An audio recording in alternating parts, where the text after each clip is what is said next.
नमस्कार भैया, राम राम। हम आयुष और आप देख रहे हैं बुंदेली वार्ता।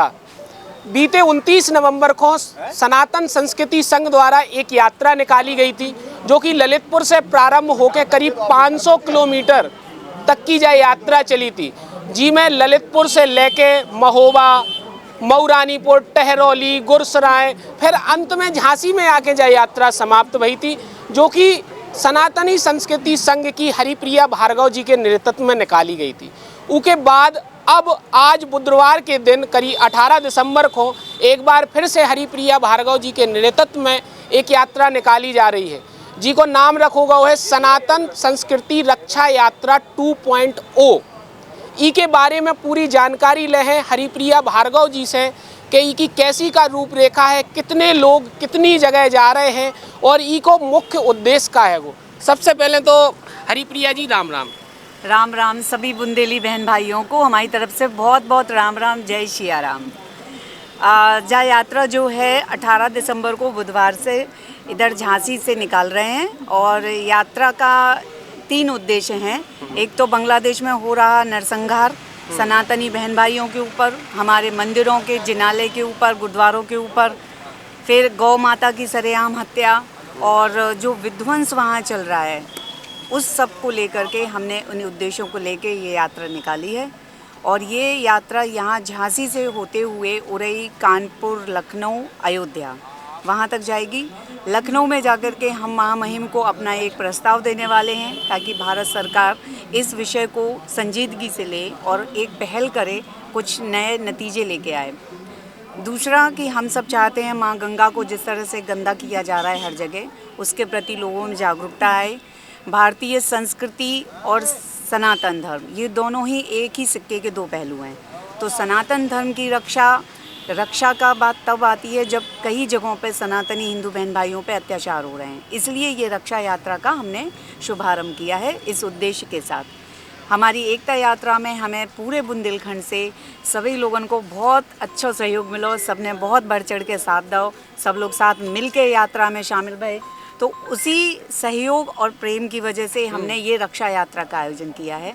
और हमारा जो संघ है वो लगातार इस तरह के कार्यक्रम आगे आने वाले समय में भी हमारे पास ऐसी योजनाएं हैं, हम लगातार करते रहेंगे जब तक कि भारतीय संस्कृति और सनातन धर्म को जन जन तक ना पहुंचाएं और सभी सनातनी बहन भाई जो पाश्चात्य संस्कृति सभ्यता की वजह से अपने धर्म और संस्कृति से दूर हो गए हैं, जब तक वो वापस उसको सही तरह से अपना ना लें, सभी को सही ज्ञान ना हो, जब तक हमारा प्रयास चलता रहेगा। आपको क्या लगता है इस 21वीं सदी में पाश्चात्य संस्कृति का जो दौर चल रहा है, कैसी जो नवयुवक पीढ़ी है, नवयुवक युवतियाँ हैं, वो कैसे अपनी संस्कृति को अपनाएंगे, क्या लगता है आप? देखिए, हमारा संस्कृति को छोड़ करके अगर आप किसी दूसरी संस्कृति को अपनाते हैं तो आप कहीं के नहीं रहते हैं। अगर आज के समय में टेक्नोलॉजी की ज़रूरत है तो आज के समय में अपनी संस्कृति और धर्म की भी उतनी ही ज़रूरत है। अगर आप उससे कट जाएंगे तो आप विकास के मार्ग पे कभी नहीं बढ़ पाएंगे। तो टेक्नोलॉजी को उतना ही इस्तेमाल करना चाहिए जितना आपके विकास के लिए, आपके ज्ञान के लिए, जानकारी के लिए ज़रूरी हो। उससे ज़्यादा करना वो हानिकारक है, ये हम सब जानते हैं। दूसरा, हमारी युवा पीढ़ी जो है वो वैसे तो बहुत अब जागरूक हो रही है, सभी लोग सनातन धर्म के बारे में सही जानकारी उनको मिल रही है और सभी चाहते हैं कि अपनी संस्कृति और सभ्यता पर वो गर्व कर सकें, तो काफ़ी जागरूक है। लेकिन इसके साथ साथ कुछ हमारे गांव में और इंटीरियर में और हमारे जो बुज़ुर्ग हैं और हमारे जो और भी मध्यम वर्ग के लोग हैं जो अपने जीवन में यापन में ही बिजी रहते हैं, वो इस संस्कृति से अनभिज्ञ हो गए हैं। और सनातन धर्म इतना विशाल है, इतना विराट है कि उसको समझाने के लिए कुछ चंद बातें काफ़ी नहीं हैं। इसीलिए लोगों ने ऐसे ऐसे समय आने पर ऐसी ऐसी अफवाहें फैलाई, ऐसी ऐसी चीज़ें जोड़ दी जो कि हमारे धर्म में है ही नहीं। कुछ अफवाहों के बारे में बता सकें आप? बहुत सारे अंधविश्वास हैं, बहुत सारी छोटी छोटी सी टोने टोटके हैं जिनका हमारे वेद पुराण में, हमारे शास्त्रों में कहीं भी नहीं है उल्लेख। ये सब जोड़े गए हैं अलग अलग तरीके से। इसका एक उदाहरण मैं घूंघट ही बता देती हूँ आपको, जो आज भी गांव वगैरह में सब औरतें घूंघट ओढ़ती हैं। घूंघट था ही नहीं कभी सनातन धर्म में। हमारी सारी रानियाँ, हमारी ऋषि पत्नियाँ, हमारी वीरांगनाएँ जितनी भी इतिहास में हुई हैं, वो कभी कोई घूंघट में नहीं है। इतिहास गवाह है इस बात का। घूंघट आया है मुग़लों के समय से, जब अंग्रेज और मुग़ल आए हैं तब ये घूंघट प्रथा का चलन आया है। तो ये जो अंधविश्वास है, जो गलत परंपराएं कुरीतियाँ जो हमारे साथ जोड़ दी गई हैं, ज़बरदस्ती थोप दी गई हैं, तो उससे हमारा जीवन बहुत ही अस्त व्यस्त हो गया है। हम चाहते हैं कि आप, वैसे आज़ादी है लेकिन आप मानसिक गुलामी से निकलें। जो मानसिक गुलामी हमें अंग्रेज़ों के द्वारा, मुग़लों के द्वारा दी गई है, या आप कह सकते हैं कि राजनीतिक लाभों के द्वारा जो भी राजनीतिक लोग हैं वो अपने स्वार्थों के लिए अलग अलग तरीके से आपको जातियों में बांटते हैं, वर्णों में बांटते हैं, धर्म में बांटते हैं, उस सब से आपको ऊपर उठना है। आपको अब कोई मानसिक गुलामी का शिकार नहीं होना है, किसी के हाथ की कठपुतली नहीं बनना है। जातियों की बात आपने की बहन जी, तो मैं आपसे ये जानना चाहूँगा कि भारतीय जनता पार्टी के कई नारे सामने निकल के आए, एक हैं तो सेफ हैं, बटेंगे तो कटेंगे, इन पर आपका क्या कहना है? ये नारे मतलब नारे नहीं है, ये अंतर्मन की भावना है लोगों की। आप बटेंगे तो कटेंगे, ये बात को यथार्थ सिद्ध हो रही है। ऐसे बहुत सारी बातें हैं जो आपको पता, संभल में हो रही घटना हुई, उससे पहले रामपुर में, अयोध्या में, कानपुर में, ऐसी बहुत सी घटनाएं हैं जहाँ पे आपकी जब आप आपस में बटते हैं तब तब लोग आपका फ़ायदा उठाते हैं, आपके ऊपर अत्याचार होता है। तो सभी सनातनी बहन भाई अगर जागरूक हों और वो एकजुट हों जाति से ऊपर उठ के, तो फिर किसी की हिम्मत नहीं है कि वो आपकी तरफ नज़र उठा के देखे। रही बात एक हैं तो सेफ हैं, तो ये तो हमें बचपन से कहानी सुनाई जाती है कि जब एक लकड़ी होती है तो उसे कोई भी तोड़ देता है, जिन लकड़ियों का गट्ठा होता है उसे कोई नहीं तोड़ पाता है। तो जब हम सब एक होंगे, भारत में 85 करोड़ से ज़्यादा सनातनी हिंदू बहन भाई हैं, अगर हम सब एक होंगे तो किसी और धर्म की या किसी और शक्ति की ये हैसियत ही नहीं कि वो हमें बांट सके या हमारे ऊपर कोई अत्याचार हो सके। इसी भावना को लेके हम कार्यरत हैं ताकि सब लोग जागरूक हों और एक साथ हों। भारत को एक सेक्युलरिज्म देश कहा जाता है, विभिन्न जातियों के लोग भारत में रहते हैं, हिंदू, मुस्लिम, सिख, ईसाई। छोटे से हम लोगों को यही पढ़ाया गया है कि हिंदू, मुस्लिम, सिख, ईसाई हम सब आपस में भाई भाई। फिर अब आज़ादी के इतने सालों बाद ये बात सामने निकल कर आ रही है कि हमें अपने धर्म की ओर अग्रसर होना चाहिए। क्या मुस्लिम धर्म भी तो हमारे साथ जुड़ सकते हैं?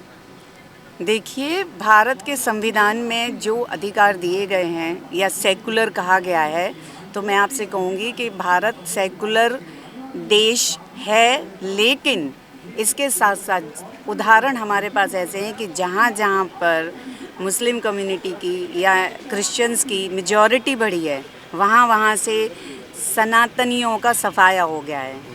तो अगर हम सेकुलर की बात कर रहे हैं तो हमें इस बात पे भी ध्यान देना होगा, उन फैक्ट्स पे भी ध्यान देना होगा जहाँ डिस्ट्रिक्ट, ऐसे कई डिस्ट्रिक्ट हैं, कई शहर हैं, कई तालुका हैं, गांव हैं, जहाँ से सनातनियों की जनसंख्या ज़ीरो हो गई है।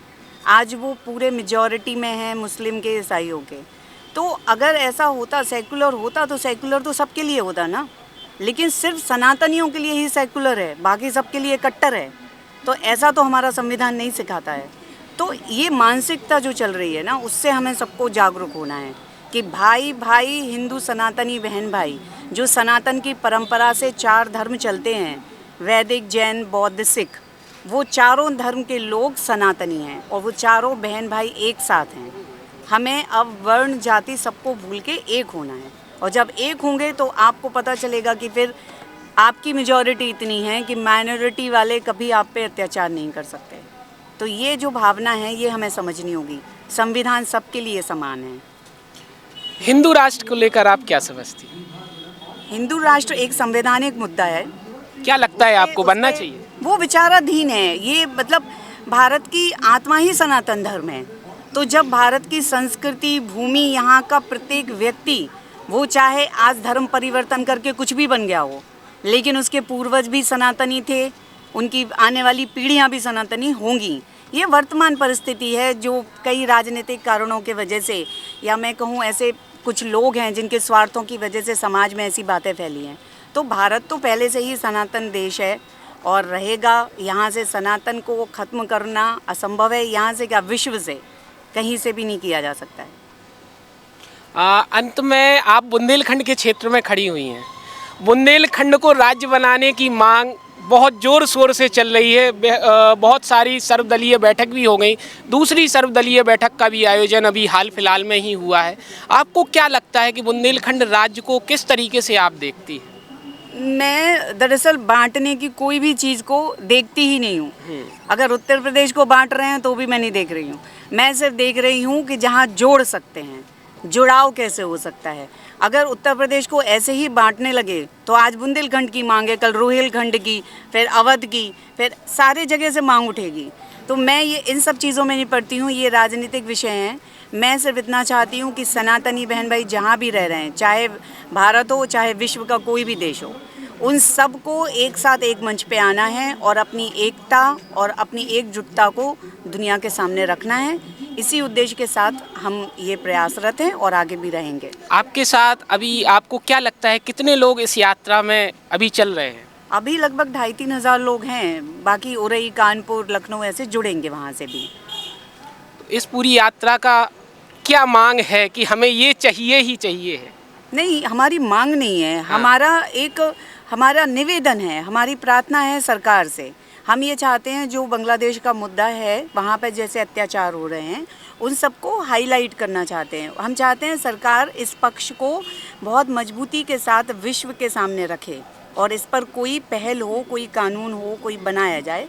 और उन सबको ये संदेश देना चाहते हैं कि हम सब सनातनी बहन भाई जो भारत में हैं, वो उनके लिए खड़े हैं, वो उनके लिए कोशिश कर रहे हैं। ये उद्देश्य के साथ हम एकजुट होकर के अपनी मांग लेकर के जा रहे हैं।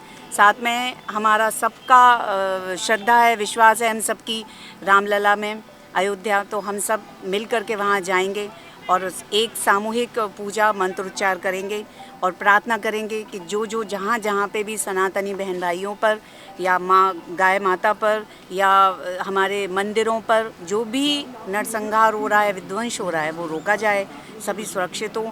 और हमें पूरा विश्वास है कि प्रभु श्री राम हम सबकी ये सामूहिक प्रार्थना सुनेंगे और बहुत जल्द ये सब कुछ बंद होगा।